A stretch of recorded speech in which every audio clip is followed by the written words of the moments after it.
The architecture of Mongolia is based on the traditional dwellings such as the yurt and tents. In the 16th and 17th centuries, lamasseries were built throughout the country beginning as yurt temples. They were later enlarged to accommodate the growing number of worshippers. Mongolian architects used structures with 6 and 12 angles with pyramidal roofs to approximate the round shape of a yurt. Further enlargement led to a quadratic shape of the temples.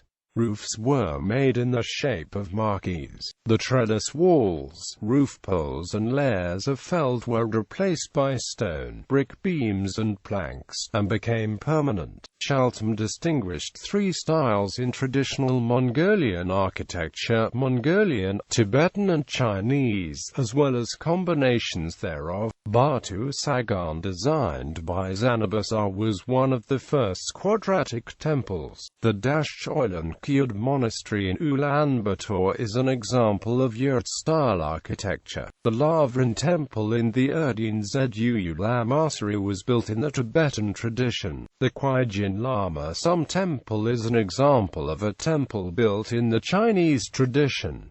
It is a museum today. The quadratic Dzogchen Temple in Gandan Monastery in Ulaanbaatar is a combination of the Mongolian and Chinese traditions. The Maitreya Temple was an example of the Tibeto-Mongolian architecture. Dashchoilan Gyud has commenced a project to restore this temple and the 80-feet sculpture of Maitreya. Indian influences can also be seen in Mongolian architecture, especially in the designs of Buddhist stupas. Socialist-era Mongolian architects occasionally incorporated traditional elements, such as round shapes and korshalol, or meandering ornaments.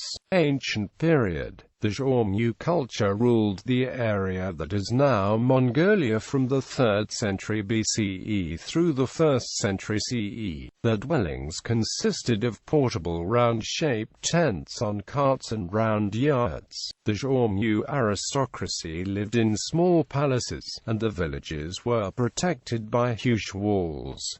S.I. Rudenko also mentions capital construction built of logs. Archaeological excavations have indicated that the Xiongnu had towns. The main city was called Luathot. Powerful statehoods built by Turkic and Uyghur tribes from the 6th through the 9th centuries dominated what is now Mongolia. Several Turkic cities and towns existed in the basin of the rivers Orkhon, Tul and Salinj. The main city of the Turkic Khaganate was Balikli. The Uyghur Khaganate that succeeded the Turks centered on the city Karabalgasan, founded in the early 8th century. A fragment of the 12 meters high fortress wall with a watchtower has been preserved. A large trades and crafts work district existed in the city. Their architecture was influenced by the Sogdian and Chinese traditions. The Uyghur Khaganate was rooted by the warlike neighbors Kyrgyz, who destroyed the advanced culture of the Uyghurs. The cultural development of the country was thrown back to the primitive stage. Archaeological excavations discover traces of cities of the Kidin period that lasted from the 10th to the 12th centuries. The most significant of the excavated cities was Hachinhokt, founded in 944.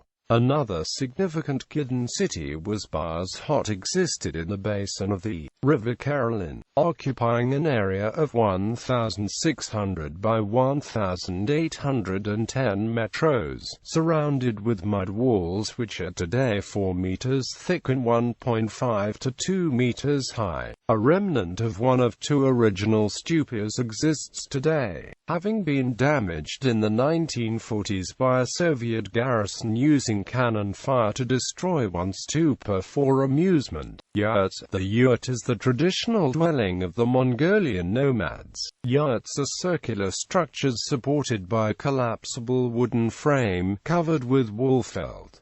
In Mongolia, a yurt is called a gur. In the 12th and 13th centuries, gur-tareg were built for the khans and chieftains. Iron bushes of enormous dimensions for the shafts of a cart were found during excavations of Karakoram. The distance between the wheels of such a cart would be over 6 meters and it would be pulled by 22 oxen. Such gur-taregs are mentioned in the secret history of the Mongols. A common arrangement of a yurt camp in medieval Mongolia was huri, in which the yurt of the Khan, a chieftain, was located in the center. The yurts of other members of the tribe were placed around it. This arrangement had a defensive function during frequent skirmishes. Huri was replaced by an arrangement in the 13th and 14th centuries during the unified Mongol Khanate when internal wars had stopped. After the disintegration of the Mongol Khanate in the 15th century, huri arrangement was used as the basic layout of monasteries initially founded as mobile monasteries.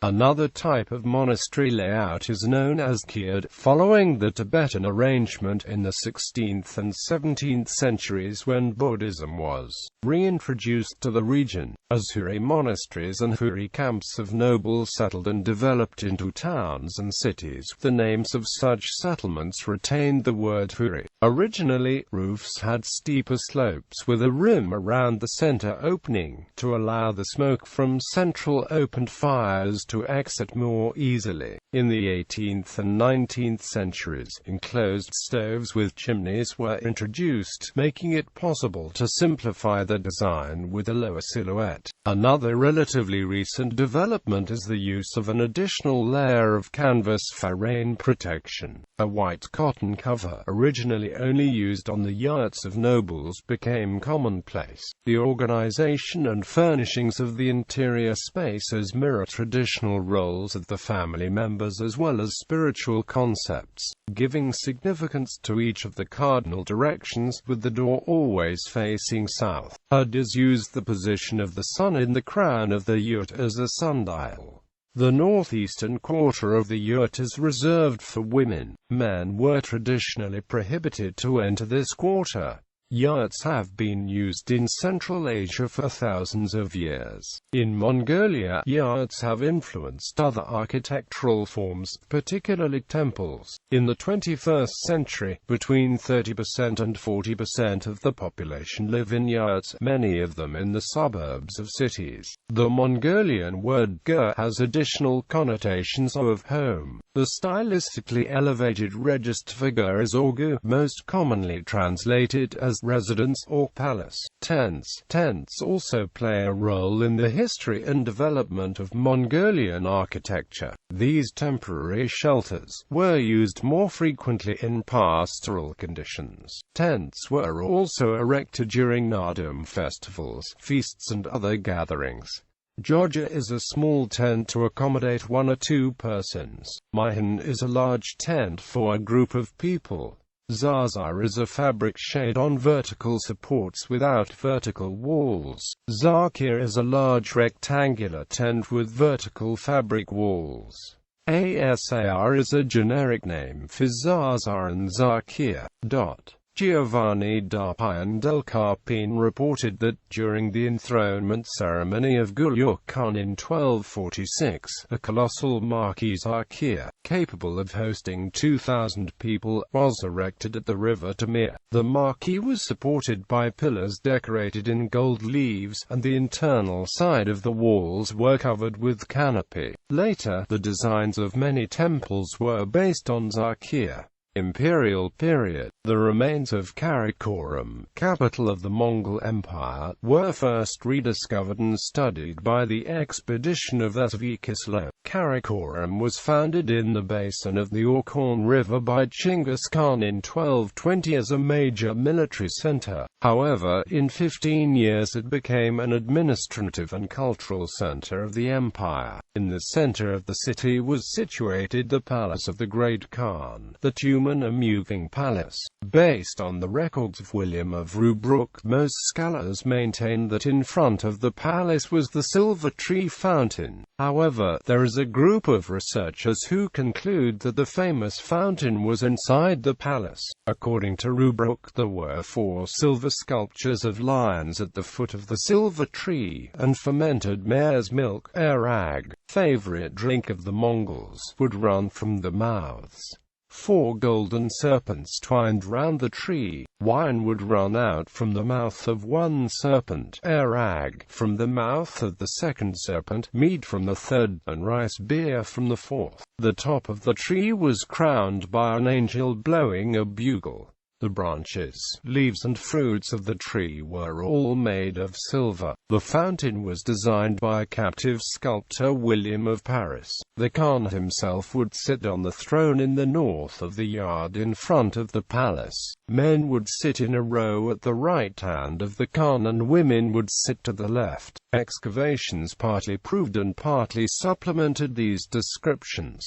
The buildings were heated by smoke pipes installed under the floors. The Khan's palace was erected on an artificial platform occupying an area of 2,475 square meters. Ogedei Khan ordered that each of his brothers, sons and other princes build a magnificent palace in Karakoram. The city hosted Buddhist temples, Christian churches and Muslim mosques. There were sculptures of tortoises at each gate on the 4 sides of the city wall. Steles on the backs of the tortoises were crowned with beacons for travelers in the steppe. The overall construction in Karakoram was supervised by Ochigan, the youngest brother of Genghis Khan. There were many other cities and palaces throughout Mongolia in the 13th and 14th centuries. Best studied of the ruins of Palace Orugna, Karalan and Harira and Kondui cities in the Trans-Baikal region. The latter 2 demonstrate that cities grew out not only around the Khan's palaces but also around residences of the other members of nobility. City Harira sprang out around the residence of Juchi Khasa. The Mongolian aristocrats were dissatisfied with temporary residences and started building luxurious palaces. The palace in Harira city was located within a citadel. The palace in Kondui city was built on a platform, surrounded by double-tiered terraces, pavilions and waterpools. The archaeological excavations revealed traces of conflagrations, and the times of the fall of these cities are approximately the same as of Karakoram, late 14th century, when the Chinese army repeatedly raided the country and looted the cities, though the aggressor was expelled each time. Karakoram was destroyed in 1380 and could never restore its previous magnificence. The long destructive wars waged by China continued from 1372 to 1422, ruining the cultural progress of Mongolia achieved during the imperial period. Mongolia fell back into dark Middle Ages till the second half of the 16th century, when her culture experienced Renaissance. After the 2 centuries of cultural decline, Mongolia experienced Renaissance beginning in the second half of the 16th century. This was a period of relative peace, free of foreign aggressions and introduction of Buddhism in the form of Gelugpa. Altan Khan of Jumei founded City Ho in 1575 as a political and cultural center of his holdings. Among the first Buddhist monasteries of Mongolia of this period was Temple Thech and Chonka Ling in Koknur, built by Altan Khan to memorize his 1577 meeting with Dalai Lama Sonam Gyatso. Many temples were built in Ho during the period, including Dajau and Zilachuzhou temples. In Kaka, Abatai Khan founded the Erdene Zuu monastery in 1585 near the site of the ancient city Karakoram. Although these first temples featured the Chinese architectural styles, the further development enriched the architecture of Mongolia with Tibetan, Indian and unique Mongolian styles.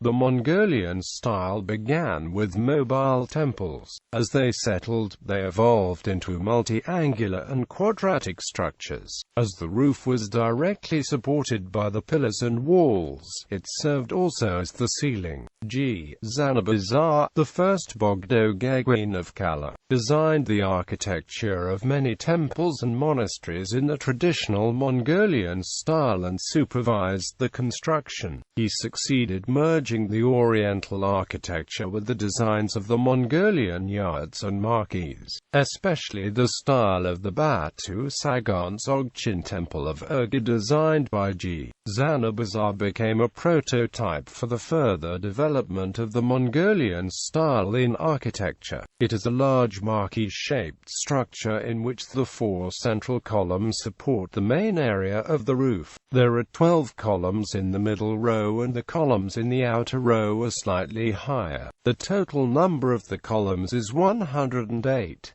This temple was designed to be expanded as necessary. Thus, it was originally 42 by 42 meters and was later expanded to 51 by 51 meters. The Indian style was most prominent in the design of stupas. Among the most famous stupas are Ikh Tamir, Altan Suburgan of Erdene Zuyu, Jiran Kashir of Gandang, and the mausoleums of Abatai Khan and Tashidu Khan Gombadorji. Monasteries Kognotani, Zayuri in Kure, Baru and Kure and Zayuri in Kiad were built during this period. Post-Renaissance building of magnificent temples in the traditions of the Renaissance period continued in the 18th, 19th and early 20th centuries. Ishborgia described the proportions of construction of buildings together with the proportions of human body in exquisite flower beads. Agvan Haidav described the process of building a Maitreya temple in Maitreya chapter's Treasurous Mirror. Agvansan wrote a book, The Rules of Building and Repairing Temples, teaching how to construct buildings, and a book, Shaha, about maintenance and repairs of buildings. Also, translations of Kangyo were widely used by the Mongolian architects. Monasteries Suanhuri, Amabayash Gorland Monastery, Manjushri Hiid and others were built during this period. The mobile monastery Ihuri founded Zanabazar settled at the present location of city Ulaanbaatar in 1779. The wall around Erdene Zuyu Monastery began to be built in 1734. It contains 108 stupas. The temple of Bodhisattva Avalokiteshvara was built in 1911 to 1913 as symbol of the new independent Bogdo Khanate of Mongolia. The colossal statue of the Bodhisattva Avalokiteshvara Migjet Janrazik that opens the eyes of wisdom of sentient beings, symbolized enlightenment of the Mongolian people who had opened a new page in the history and stepped into the modern civilization. In the beginning of the 20th century, there were around 800 monasteries throughout the country. An interesting tendency in the beginning of the 20th century was an experiment of combining the traditional Asian architecture with the features of the Russian architectural style. Bogdo Khan had his winter palace built as a Russian harem. A legend holds that the Manchurian Khan was suspicious of the interest of Bogdo Gagwain in the European culture. To calm down his suspicion, Bogdo Gagwain had a gangia added to the top of the building. Another example of the combination of the Asian and Russian styles of architecture is the residence of Kandorji Wang, a leader of the independence movement of 1911. The body of the building is designed as a Russian house while the top was designed in the Baroque Asian style. One of the first European buildings in Mongolia is the two-story building of Zanabazar Museum of Fine Arts. It was originally built as a trade center in 1905. Revolutionary architecture. Despite the obvious progress, the revolution also brought destruction of the traditional culture with demolition of over 800 monasteries and purge of thousands of lamas, carriers of the traditional intellectual culture, including masters of traditional architecture. The development of the national culture of the Mongolians had to restart from zero. Constructivism and rationalism in architecture that flourished in the USSR also shot their roots in Mongolia, though in the most modest forms. The building of the Radio and Postal Communications Committee was the brightest example of constructivism, with a pyramid-top tower stressing its role in the town building. This construction, unique in Mongolia, however, was later disassembled. The other works constructed under the principles of constructivism and rationalism were the office of the Mongol Trans Company, Ministry of Internal Affairs, and the military club built in the space of forms and composition order. Classicism and mass production. The ensemble of Ulaanbaatar's downtown was designed by Soviet architects, developing the traditions of classicism under the conditions of socialism. The buildings of the Ministry of Foreign Affairs, the State University, the House of the Government, the Opera House, the State Library, and many other public buildings that were constructed during this period demonstrate the magnificence and elegance of European classicism. The Mongolian architects worked to creatively combine this neoclassicism with the traditional features of Mongolian architecture. The development of Ulaanbaatar's downtown continued at the initiative of B. Chimed, who was the architect of the Drama Theatre, the Natural History Museum, and the Ulaanbaatar Hotel. The overall design of the Drama Theatre, implemented in neoclassicism, employs the quadratic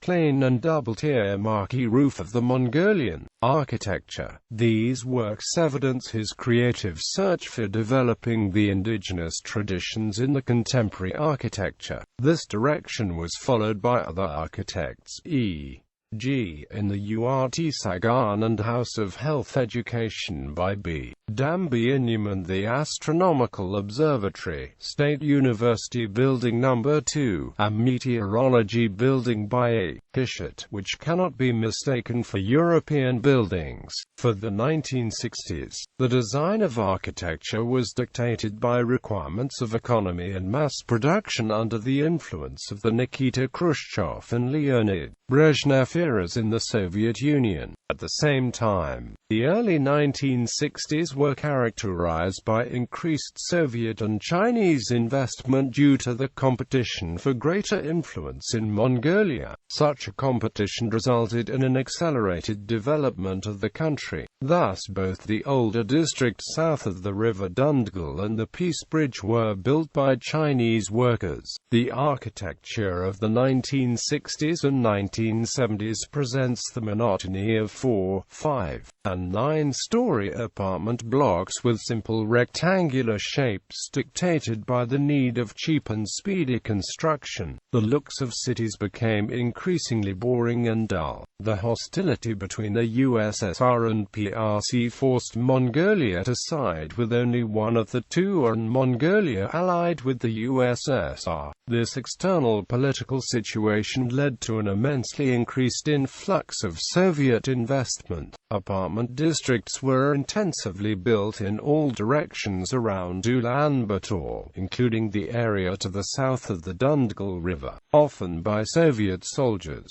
Completely new cities were founded in Darkhan, Erdenet, and Bagranur during this period. The visit of L. Brezhnev in 1974 was followed by a donation of the modern housing massif in what is now Bengal district. This massif consists of extensive 9-story apartment blocks decorated with 5 V-shaped 12-story buildings located along the Ayush Street, giving it a resemblance of the famous Kalinin Avenue in the center of Moscow. This street is today the busiest shopping mall in the capital of Mongolia. Although presenting little artistic interest, the socialist apartment districts were comfortable, spacious environments for family life with safe playgrounds for children. The entire cities were designed for pedestrians. In Darkhan and Erdenet, the industries are separated from the living parts by a mountain. A pride of this epoch was the wedding palace in Ulaanbaatar. Designed in the Mongolian style, it was in a beautiful harmony with the Khyjim Lama monastery at its northwest. The entire area of the wedding palace and the monastery were a unique architectural symphony which was unfortunately disturbed by a cacophony of business buildings that chaotically emerged in the early 21st century. The monotony of the cities was criticized at 4 successive congresses of the Mongolian Association of Architects since 1972. However, no significant improvement was achieved. The beginning of the 1980s brought new public buildings such as Museum of Lenin and the Yalol Cinema, which added national features to the socialist designs. The Ethnographical Museum, located in the center of Ulaanbaatar's amusement park, was designed as an imaginary Mongolian castle surrounded by walls on an island in the middle of an artificial lake. The winter house of the International Children's and Arundel Camp was designed as large ocean ship traveling in the Sea of Mountains. One of the largest monuments of the socialist period is the National Palace of Culture, though demonstrating some shapes of the Mongolian architecture. The basic design of the palace is found in the capitals of many former socialist countries, with a vision of complete replacement of yurts with apartment blocks in future. The yurt districts were seen as a temporary and transient form of housing. Therefore, during socialism the state made no little effort to develop the yurt districts, which became peculiar shanty towns of Mongolia. Modern period perestroika and transition to the democratic values induced two tendencies. First is the interest to the traditional culture and history, and second is the interest to free liberated thinking in the arts and architecture. Virtually the entire population of Mongolia made donations to the repairs of the Chenrezig temple in the Ganden Tegling monastery and to the recasting of the giant statue of Bodhisattva Avalokiteshvara. A group of artists and architects led by Aktabold, an enthusiast of traditional architecture, developed an ambitious project to change Ulaanbaatar into a profoundly Asian city. They began constructing gates and shades in the traditional style in the Street of Revolutionaries and other streets, as well as in the amusement park. The implementation of the project stopped at the beginning of the severe economic crisis. Nevertheless, the Buddhist Sangha of Mongolia continued restoration of the monasteries and establishing new ones. Modern architecture eventually took its place as the economy began recovering from the crisis. The completion of the construction of the tall glass building of Vardayanbank, as well as of the giant glass building complex of Chinggis Khan Hotel in the second half of 1990s marked the beginning of the new age in the Mongolian architecture. Among the constructions of this period, the Body Tower of 2004 represents an interesting solution. It consists of two parts. The part facing the Sukh-Bator Square is a four-story building implemented in the style of classicism, and it perfectly harmonizes with the architectural ensemble of the 1950s. A high-rise tower facing the Sukh-Bator Square would be out of space. Instead, the modern-style tower, the other part of the building, faces the back street. Another work of this period is the Naranchul Tower, recognized as one of the most elegant designs in Ulaanbaatar. The majestic hotel complex Mongol Castle in Gichu-Ut region of Ulaanbaatar reveals an interest of the authors in the historical past. With a silver tree fountain at the center, it creates for visitors an impression of traveling in the palace of the Great Khan in ancient Karakoram. Prime Minister Sakhiriyar Elbagdorj appointed a working group of professionals to develop a project to build a new city at the site of the ancient capital Karakoram. According to him, the new Karakoram was to be designed to be an exemplary city with a vision of becoming the capital of Mongolia. After his resignation and appointment of Miragombanenko as prime minister, this project was abandoned.